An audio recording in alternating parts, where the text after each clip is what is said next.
Hello and welcome once again to Horizons. I'm your host, Don Moore. This is a public affairs program of Ohio University Southern Campus. It's being produced in the studios of the Electronic Media Department and by the students in the Electronic Media program here at the Southern Campus. Each week we try to bring you different guests talking about different issues here in the tri-state area of Ashland, Ironton, up around Proctorville and Huntington, West Virginia. And this week is no different. We're going to be talking about ancestry and heritage. We have with us a special guest today, and that is a person that's on our coordinating council here at the Southern Campus, but is also a local architect, lives in Russell, Kentucky, and that's Vincenzo Fressola. And Vincenzo is going to be sharing with us a little bit about his family heritage. He just returned from Italy. He's got some pictures and some information he wants to share about his family, and I think it's very interesting. But first of all, what we'd like to do is we'd like to hear from you.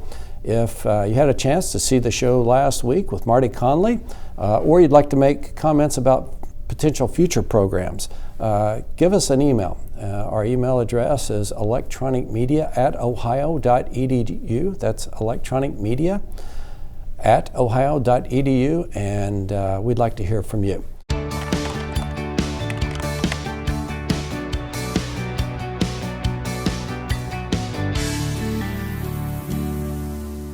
Hello, I'm Brian McGlone, and this is OUS Update. Southern Campus hosted a panel discussion on speaking Spanish in the workplace. What we do here at the university is try to, to educate students, in a very diverse way. As part of celebrating Hispanic Heritage Month, Ohio Southern held a discussion on Spanish in the workplace. The panel discussed how employers are looking for bilingual candidates as the global workforce becomes more diverse. I think that this topic is really great for students that are in education. It's going to be great for students that are in business and nursing, and it's definitely helped me some. And I think that it's going to be helpful to other students to go to more of these professional development meetings. There's a lot of language gaps that you would face if you don't know multiple languages, especially with a law enforcement job. And in this area, we have many people who don't speak English. If you can't convey what you need to across to them, then it's going to be a completely different situation. Spanish is the second most spoken language in the United States, and Marathon employees discussed on the panel the importance of having bilingual employees. To get in one of those ports, it took us 2 hours. And to me, it felt like I walked into a world where I could not communicate with anyone. OU Southern recognizes the need for bilingual employees and wants students, staff, and faculty to be aware of the growing demand. Just to expose students and faculty staff to the opportunities that not only Marathon but just other companies have when it comes to speaking different languages, whether that be Spanish or German, French, something like that. Just the advantages of being bilingual in the workplace. The panel was part of Southern's celebration of Hispanic Heritage Month. Southern was pleased to also host the Ironton Tanks 100th Anniversary Luncheon. Welcome to the 100th celebration of the Ironton Tanks. On September 13th, Ohio Southern hosted 100 years of the Ironton Tanks Luncheon. The event began with former OU professor and local historian Bob Leith, who gave the history of football. Football began in the 1850s, just before the Civil War, and communities had football teams. In a part of Ironton where you're now sitting, the football team was called the Ironton Lombards. Then in 1919, the Ironton Tanks. So there, in 1930, Ironton was beating teams in a pro football league. But then at the end of the season of 1930, the Ironton Tanks were in debt. $3,530. After financial troubles, the Ironton Tanks became the Detroit Lions, who sent former player William White to speak to the student athletes. When you come together as a team, you realize your ability. You embrace what you can do, and that helps you in life. Ironton Mayor Katrina Keith was present to deliver a special proclamation. In my official state, as the mayor of the city of Ironton, we wanted to go ahead and proclaim today as Ironton Tanks Day in the city of Ironton. The celebration continued at the Ironton Tiger football game that evening. Southern students celebrated receiving scholarships for this school year and sent a little message to the donors. While my parents both work and we have a good income, they don't make enough to send me to college where it's $40,000 or wherever else. And so getting the scholarship, it will really just take away any pressure of the next step after I get out of college, trying to pay back that debt. I think scholarships are important because some people may not get to school without them, or it just really helps them go through school without having all that debt once they graduate. The scholarships are very important because I am able to pursue my dream of becoming a teacher, and I'm able to provide a better quality of life for my family. Thank you. This is going to help me a lot in getting my career in business. As a college student, you know, we have a lot of expenses. We have bills to pay. Although we're still in school, we still have to pay bills. We have to eat. So the scholarships really help to go a long way, and I'm very appreciative of those scholarships. I've always wanted to come to school at Ohio University Southern, even from just being a kid. It's close to home. I just love it here. I love that it's small, just teachers know who you are. It just, because of your donation, I get to come to school here, and thank you. It has impacted my life. It's made the stress of trying to get through my last year of college a lot. It's just lowered it down completely. I know that I'm able to do my study abroad program, and I don't have to worry about going into debt, and I can end that and go off into working after graduating without having to pay off anything else. Thank you so much. Because of you, I am able to fulfill my lifelong dream in becoming a teacher like my father and providing a better quality of life. I'm able to be home more with my family and still get the credits and hours I need to complete my degree at Ohio University. To the people that created and donated to these scholarships, I want to say from the bottom of my heart, I really appreciate it. It means a lot to myself and my fellow students. Thank you once again. Southern students received over $500,000 in scholarship awards this school year. That's what's going on around campus. I'm Brian McGlone, and this is OUS Update.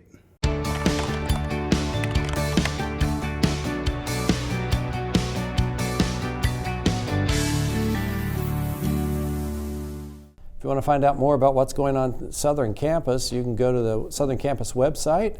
That is www.ohio.edu/Southern. And that'll get you to the Southern Campus website to find out more about what's going on. Right now we have opportunity on Horizons to have a special guest with us, and that's Vincenzo Fressola. And Vincenzo is a good friend of mine. We're in a business club together and everything, and we got into a conversation the other day that I thought would be very interesting to bring to you. And that was over an event that you actually attended here at the Southern Campus last week. Why don't you share with us what that event was? Well, looking at the Facebook page and the promotional material for the I Am Series speaker, last week was the kickoff. And I happen to have a friend of mine, Asif Razak, who's also a graduate of Ohio University Southern. He's a local chiropractor in Ashland. And so I thought I'd have to come over and see what that was all about and support Asif and the program here at Ohio University Southern. I found it very interesting, obviously, the discussion of his life, his story, and it's a great program. And part of that dealt with immigration and him coming from Pakistan, I believe. That's true. And from that, you started thinking, well, you know, I've got immigration history as well. It's fascinating. You know, listening to him talk about his journey in 1994 to come here to America, Huntington and Ashland. It sparked something in me. I just got back from this summer finally finding my grandfather's place in southern Italy. And I've been kind of putting this journey together for a number of years in documentation. So it sparked something. I think it's something in the current events of the nation today as well. And I think we all want to find our roots and understand how we fit in here in America. Well, let's talk a little bit about that, because I think you have a little bit of Italian, a little bit of Sicilian roots. People will say those different countries. And one's a boot and the other one's a football is the way I look at it, right? Yeah. Ancestry.com, I think you've gotten involved with that, or yeah, a little bit. 23andMe, but you've been researching your roots. A little bit of both, right? Okay. The research goes back probably about 25 years when I first started the thought process and understanding my roots, because I had to get a passport after I graduated college, so I needed my birth certificate. When I was handed my birth certificate, I realized my name was not Vincenzo, but it was. On the birth certificate, they called me Vinny or Vincent. And that realization said, well, who am I, right? at that point, and that's where it started back in the early 90s. Okay, and back in the early 90s, you were in the New York area? Correct. And then you ended up coming to the state, or coming to the tri-state. Yeah, I guess I'm American transplant here from the New York East Coast, where my heritage all hails from, and moving out here about 12 years ago to the Ashland tri-state area set me up to discover a little bit more about America, actually, Middle America, and a different history here as well. Where I was born and raised was in the Hudson Valley, near West Point, New York. And it's not too different than here in the Ohio Valley, to tell you the truth, in terms of environment, topography, seasons. Cultures, we have the Appalachian Trail over there. Here it's the Appalachian Territory, so I'm learning the phonetics of the cultures of America as well.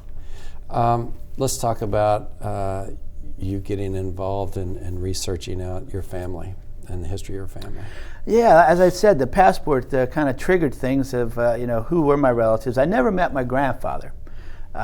He died before I was born, but I knew my grandmother and my aunts as well, who lived in New York City. That's where they emigrated into and then born and raised. And it was fascinating to discover that. And upon my graduation from college, I thought I needed to see the world. We spent so much time in college reading the books and learning the history of the world that it was time to backpack Europe. And that was really the impetus to then discover. And I was fortunate enough at that point to meet some relatives when I went the first time who were from my mother's side down in Sicily, and some up actually in the Alps as well. So I was able to meet them both, obviously different areas of Italy, north and south, and start to put the pieces together. Okay, how did your family get to the States? Well, in the turn of the century, late 1800s, early 1900s, was the big boom for America, the Industrial Revolution. And in southern Italy, Italy just became a country at the same time, the late 1800s, as we finished the Civil War. Italy became united in the late 1800s as well. But there was plight and poverty in the South, so millions of Italians, mostly from the South, came over at that point, and my grandparents being one of them. In 1907, they hopped the ship and out of Naples, ended up in New York 2 weeks later, and that was kind of what I discovered from the documents upon my return from backpacking. Back then it was handwriting letters to the State Department to get all this stuff before computers, and they sent me copies of the Declaration and the petition for his naturalization of citizenship, with the incredible amount of detail, the dates of when he left, October 26th in 1907, arrived November 9th. The ship, the König Louise, which is a German ship out of Naples. Just fascinating information. It has the list of my aunts and uncles and their birth dates. They were very busy from 1907 to 1921 with 5 kids, as I discovered. I only met 3 of my aunts. I never met my uncles. They passed away earlier before I was born as well. I mean, it's a fascinating journey through the history of immigration into New York. Now, these are legal documents from the U.S. Department of Labor, I guess it was. Was it hard to obtain these materials? They mailed these to me in 1994. I wrote the inquiry in 1993 when I got back from my travels to try to find the roots and the heritage, and it's just a fascinating amount of information as it is current event today, but how the process, it actually took him 1907, he applied in 1918, and then another form in 1922, and he got his citizenship in 1925. As you got into this, that made you want to start looking further and learning more about Italy and where your family grew up there. Yeah, that's true. It planted the seed to understanding the roots, and the few relatives I had here that had those connections, I was able to discover and link. Having been traveling as a tourist to see Rome is nice, but it doesn't make the connection to family. So after a few years of pursuing that, and with some more documentation, we were able to pursue and find the town thanks to various websites like Ancestry and like the website, obviously Google, right? So, and you can find just about anything these days through Facebook. So we're able to meet some cousins that way as well and put all the pieces together. Okay, so your dad was born during the Great Depression. You shared a little bit about that. Tell us a little bit about your family and life up in New York and what all they did. Yeah, my dad was born in 1931, 10 years after the last child, so it was kind of, I think, a mistake baby. But we grew up just outside of the city because at that point the city was getting bad, as they say. So life for them must have been an interesting journey to go through those years and through the Great Depression as well. We had a normal life. My parents had 5 kids. I was the middle of those, so it was out in the country. So it was simple, very much similar to here, simple living growing up. And you just make the connections in hindsight. I lost my dad 20 years ago, actually, this summer as well. And this was the summer I needed to put some pieces together. Okay, and we want to share that. We want to show some pictures of your trip and everything. It wasn't the first time to Italy, but this time had a little bit different focus. That it did. I've been to Italy about 8 times prior. But this was the time to go off the beaten trail into the countryside to find the roots, and it was so well worth it and perhaps overdue. You go out to these places where actually time stood still. It's a medieval town up on the mountains of the countryside of Campania, off the coast below Naples. It's a little walled city where there's probably 500 or 600 people living there, and they're old. And there's a new town next to it where there's another 1,500. It's a small town of 2,000. We got a picture of it up on the screen right now. Yes, we have, and the pictures are worth 1,000 words, and I'm hoping to fill them in a few minutes we have, and I'm grateful for. But you see, the simplicity of the town. That's not necessarily a big city. I can't imagine what it was like 125 years ago when they left. But it's got simple, pure living, much similar to what we have here in Middle America, where life is similar. Everybody knows everybody, and you don't have the extraneous chaos of city life. But in the modern world, to go back and put the pieces together, to find some distant cousins down the family tree line that still exist, and they were very receptive there. They were very hospitable. When I told them the story of why we were there, in my limited Italian, which helps quite a lot, I was pleased with that. There's not a lot of English in the old town. Down in the new town, there's a little more English.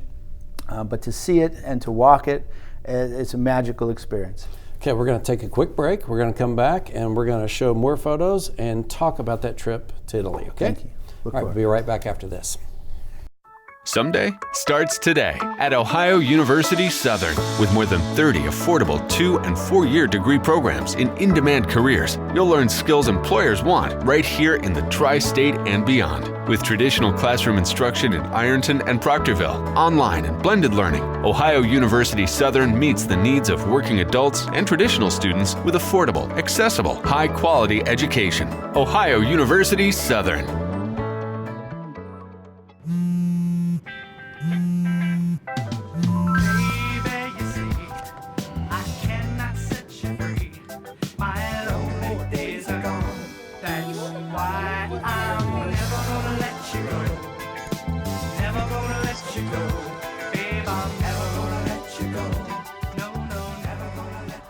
Here you go. Thank you. Thank you.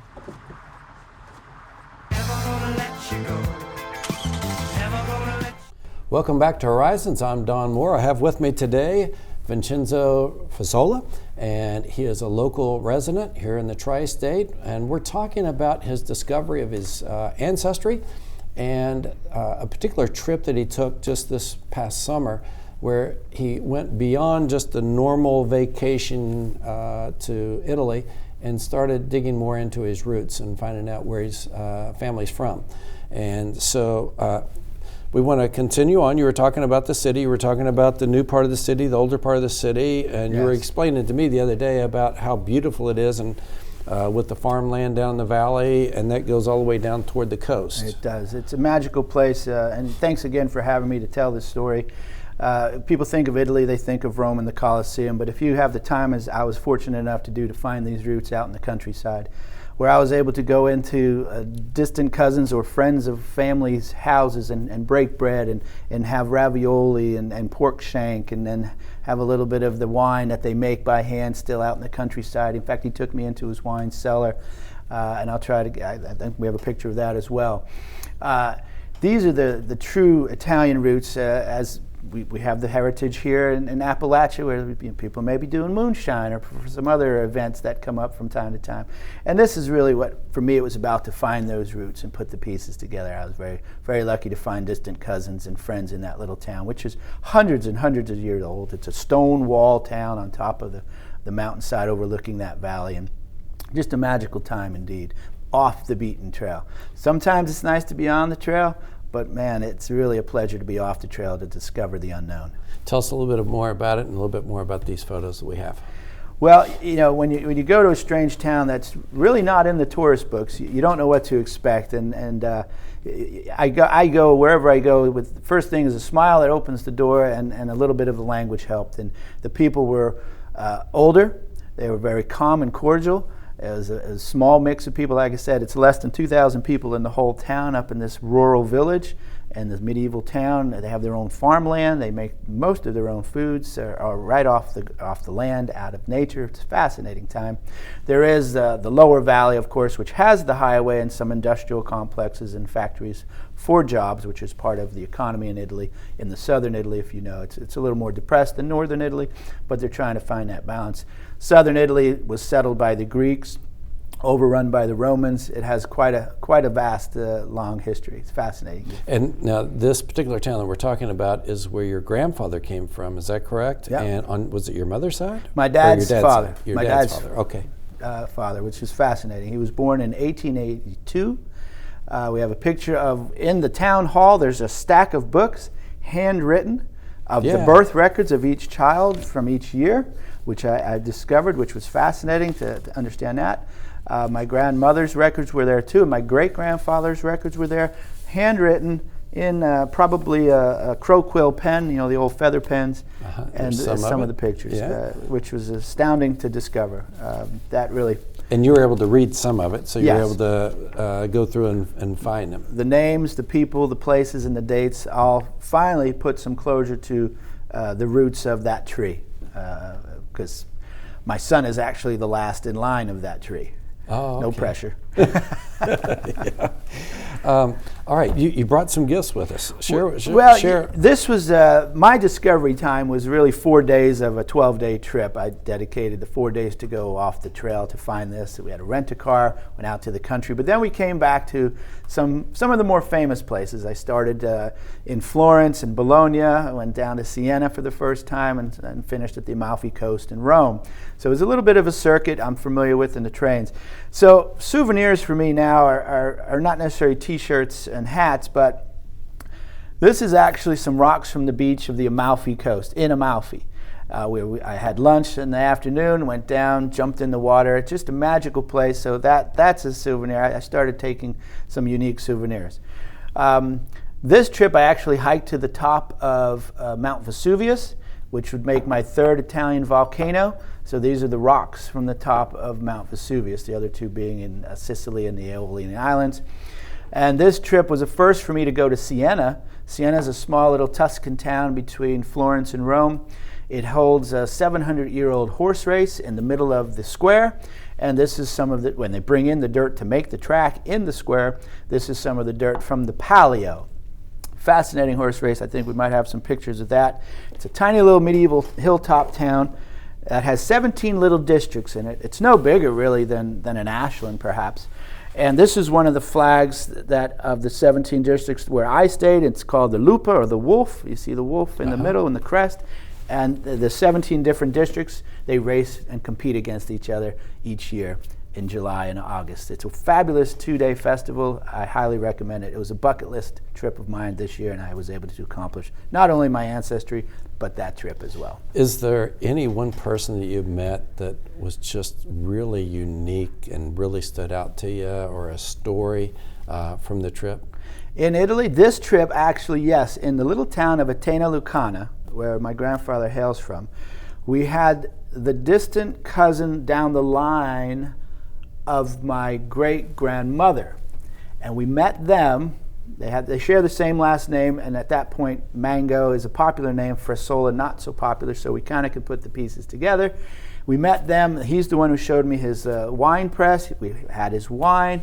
We ate in their house, and it's a little stone-walled, 2-story house. It's, you know, the kind that you might see in postcards or in old black and white films, and that was just a fascinating experience and an encounter for me. I know we've got a lot to get to, but we've only got a couple minutes. Okay? Gotcha. You've got some other things here. Well, you know, there's 20 different regions in Italy. This is the Italian flag for the country. This is the Sicilian flag, and I might have a slide to show you the different regions. All the different regions actually have different flags, as well as in this particular case at the Palio, where they compete. But all the different regions have different foods. Now, I couldn't bring the food per se, and we can open this later, but this is limoncello. Limoncello hails from the Amalfi region on the Amalfi coast near Positano, and the lemon trees. It's a lemon liqueur, very famous for that region. It's a wonderful after-dinner liqueur, sweet like lemons as well, so maybe we'll crack that open later. Were there anything that they wanted to learn about you or about the United States? Any questioning that you had?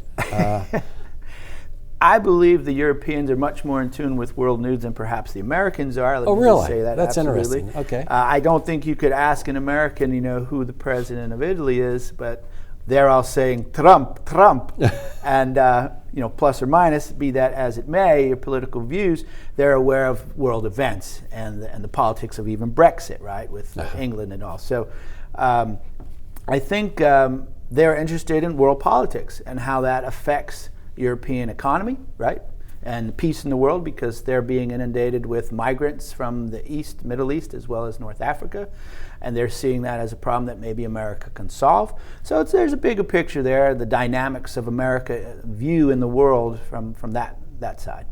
Thanks for joining us today. We're out of time. We're going to get you back, though, because you've got a hobby, you and another friend, where you like to run cars. And race a little bit. Yeah, race a little bit. So we want to get you back a future show and talk a little bit about that. Certainly. Thanks so much. We'll be right. Thank you. We'll be back with you next week with more here on Horizons.